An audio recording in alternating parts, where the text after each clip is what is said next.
It was one of those quiet nights when the silence seemed to hold secrets. In the vast expanse of the internet, there were legends that went beyond imagination. One of them was about the Forbidden Page, a website that, according to rumors, no one who valued their life should ever visit. Nobody knew exactly how to find it. It was said you needed a special link, shared in obscure forums on the dark web, almost like an invitation to ruin. The stories followed a consistent pattern. Those who accessed the page began to experience inexplicable events, which escalated until they ended in inevitable tragedy. In the darkest corners of the web, people shared fragments of stories. A student who vanished after weeks of growing paranoia. A programmer who live-streamed his final night, surrounded by whispers coming from a turned-off monitor, and a collector of urban legends who left one cryptic message before his death. There is no exit button. It was a fascinating urban legend, but for most, that's all it was, a spooky story to scare the gullible. After all, how could something as simple as a website cause real-world disasters? Victor was a 25-year-old with an uncontrollable passion for digital mysteries. With a degree in computer science, he spent countless nights diving into obscure internet forums, exploring accounts of unexplained phenomena. Ever since he was a kid, he'd had an insatiable curiosity for anything forbidden or unknown. It was as if the idea of the forbidden was a personal invitation meant just for him. The first time he heard about the Forbidden Page was on an anonymous forum. A mysterious user named Zero Mega mentioned the site in a thread about dark web mysteries. The page is real, but it's not worth it. Those who went there were never the same again, the message read. The conversation seemed to end quickly, but something about it sparked Victor's imagination. There was something deeper behind it. It wasn't just curiosity driving him. It was a need to prove to himself that he could uncover what so many feared. Besides, he'd felt a certain emptiness ever since his sister, Clara, had passed away 2 years ago. She had been one of the few people who shared his love for mysteries and horror. In a way, digging into urban legends was his way of staying connected to her. Victor spent weeks researching the page. He pieced together scraps of information from shady websites, downloaded software to access the dark web, and even tried reaching out to users claiming to know the link. Most ignored his messages. Others warned him, saying he should stop while he still could. But Victor wasn't one to quit. Then, on a silent late-night stretch, an anonymous message popped into his inbox. So, you really want to find the Forbidden Page? Be ready to pay the price. Along with the message, there was a strange link made up of what seemed like a random sequence of characters. He hesitated, feeling a chill run down his spine, but his cursor was already hovering over the link, and the temptation to click was unbearable. With a deep breath, Victor clicked. The screen flickered briefly before stabilizing on a completely black background. In the center, a single line of text blinked, as if waiting for a response. Are you sure you want to continue? Victor hesitated. This was unlike anything he'd ever seen. No logo, no flashy design, just that simple, yet weighted question. He knew he should back out. Any sensible person would have closed the tab and cleared their browser history. But Victor wasn't just anyone. He typed, "Yes." Immediately, the text disappeared, replaced by something far more unsettling. From this moment, you will be watched. The site loaded a new layout. It was simple, almost crude, yet deeply unnerving. A frame in the center displayed distorted images that moved slowly. Victor tried to focus on one, but it was as if the image slipped from his grasp, shifting before he could make sense of it. Below the frame was a list of names. Some were crossed out. Others glowed faintly in red, pulsing as if alive. Out of curiosity, Victor clicked on one of the names. The screen flooded with rapid flashes, photos of a house, followed by a news headline. Young man found dead under mysterious circumstances. He tried to close the browser, but his cursor wouldn't move. Suddenly, a new message appeared. Why are you still here? A cold shiver ran down Victor's spine.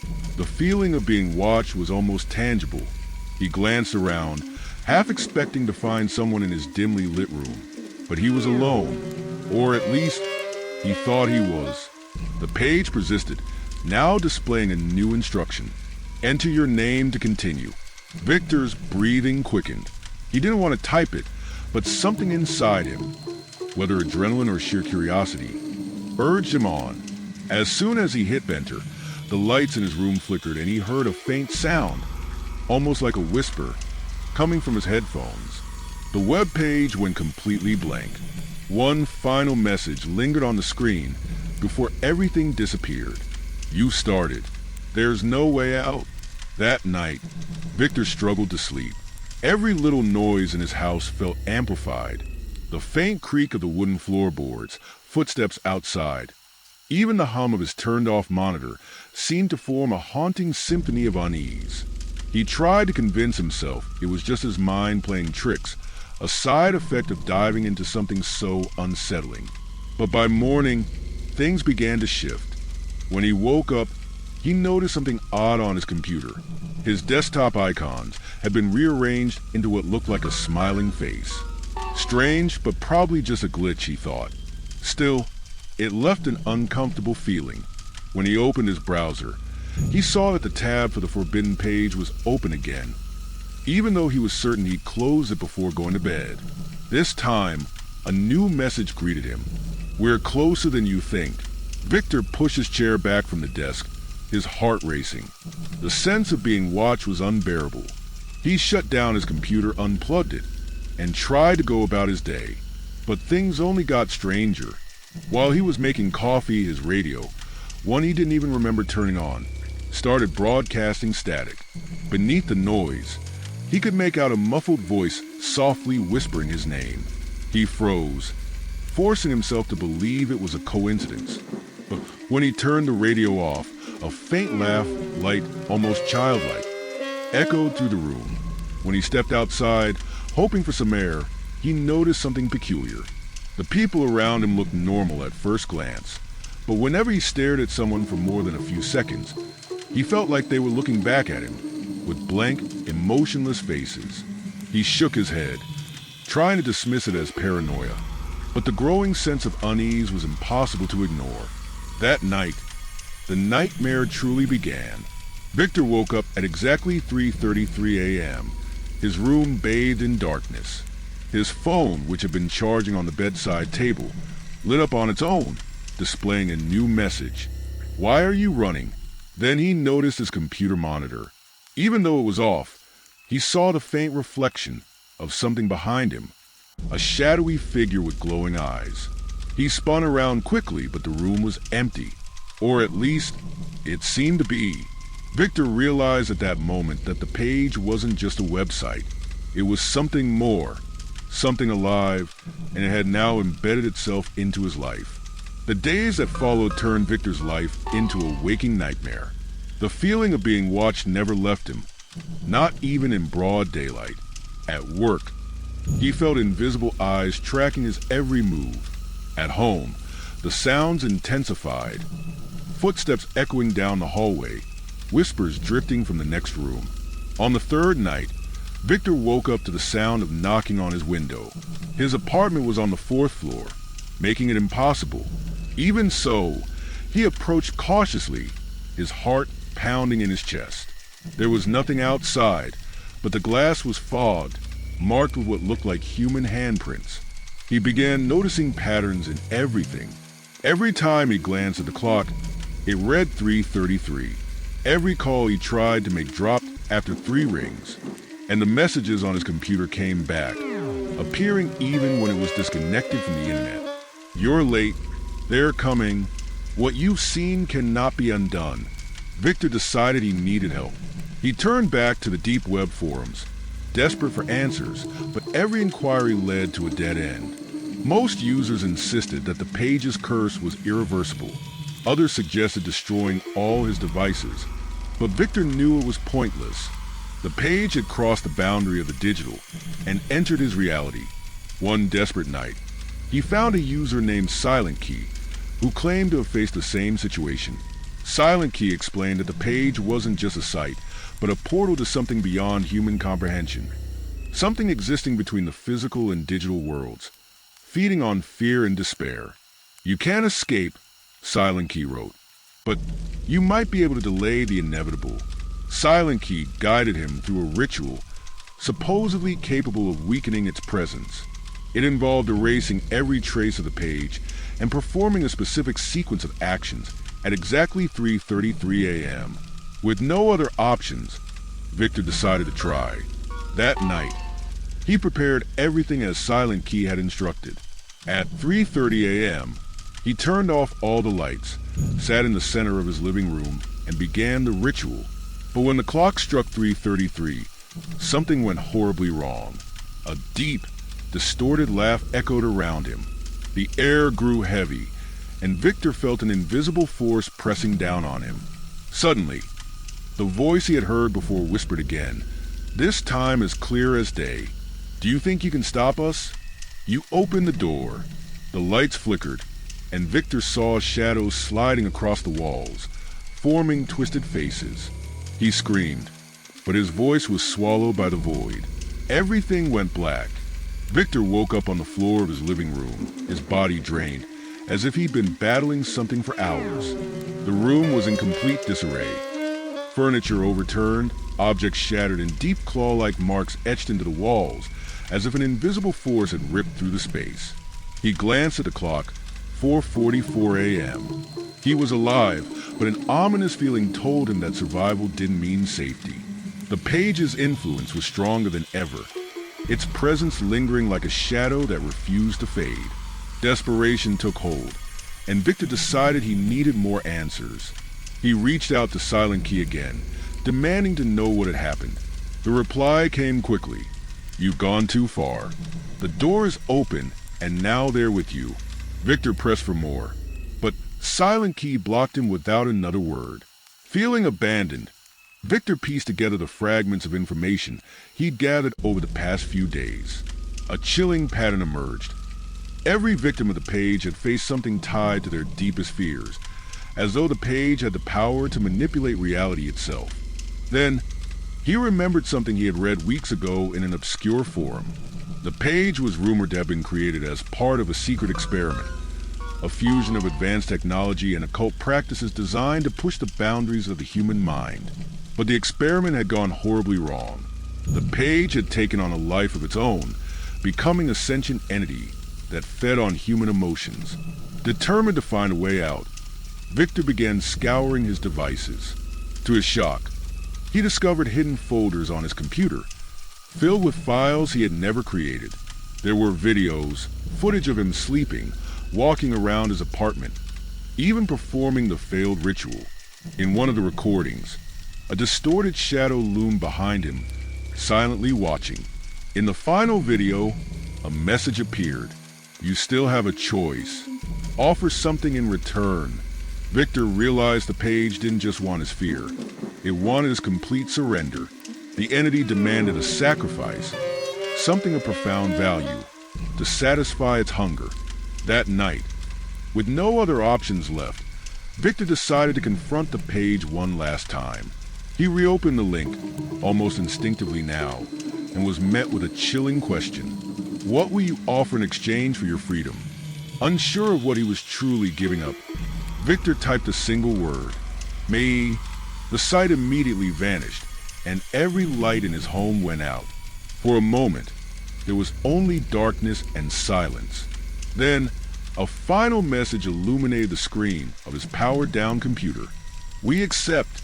Victor felt a chill run down his spine as an unseen presence drew closer. The room plunged into a suffocating darkness.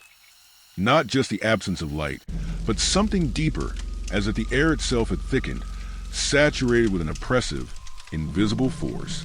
A voice emerged from the void, low and distorted, reverberating from every direction at once. You made the offer. Now prove your worth. Victor tried to run, but his feet were rooted to the ground, as if the very floor was holding him captive.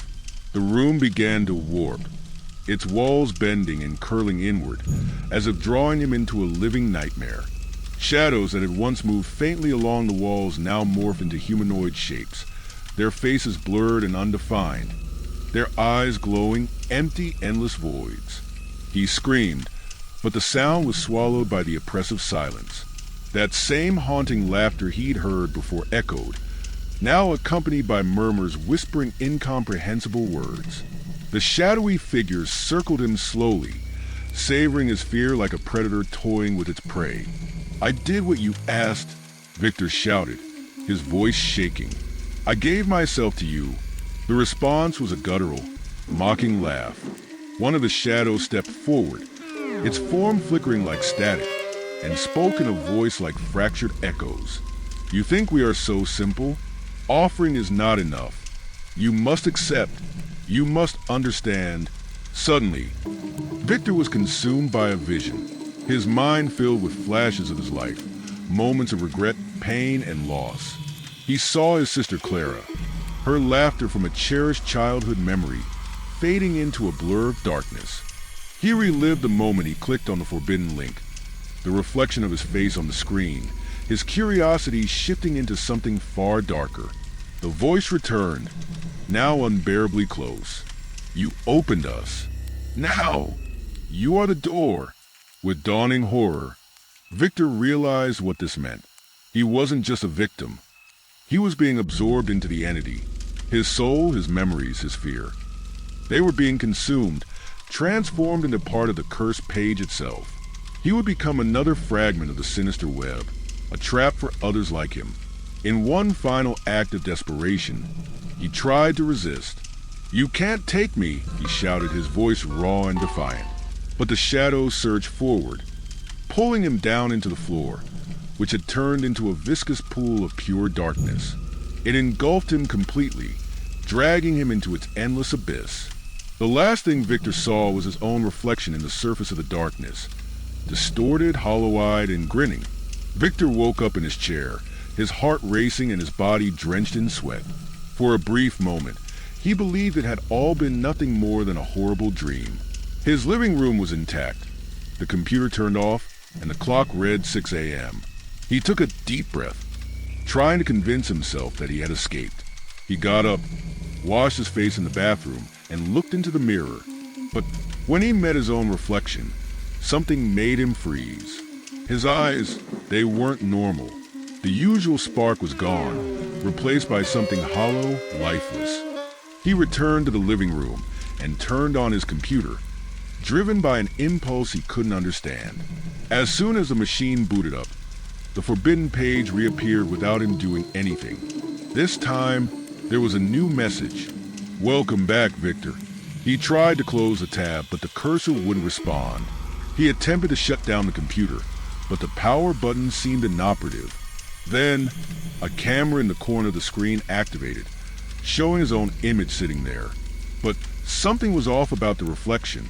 In the video, Victor was smiling, a wide, sinister grin he couldn't control. Yet, when he looked at himself, his expression was neutral, apathetic. The smile existed only on the monitor. Suddenly, the screen began displaying a list of names, similar to the one he had seen during his first encounter with the page. At the top was his own name, now pulsating in red. Below it, a new line began to form slowly. "Next victim, Clara." The shock hit Victor like a punch to the gut. He screamed, trying to shut down the computer, unplug everything, but nothing worked. The lights in the room started flickering, and he heard the whispers again, now louder and clearer. "She's waiting for you," the voices murmured. Victor realized, with mounting horror, that his offer of myself hadn't been enough. He had become part of the entity, an extension of the page, doomed to drag others into the same dark fate. The next day, a new thread appeared on an anonymous forum. "Has anyone heard of the forbidden page? I got a strange link, but don't know if I should click it. The first response to the thread was posted by a user named V1Tour_33. You should try it. It's fascinating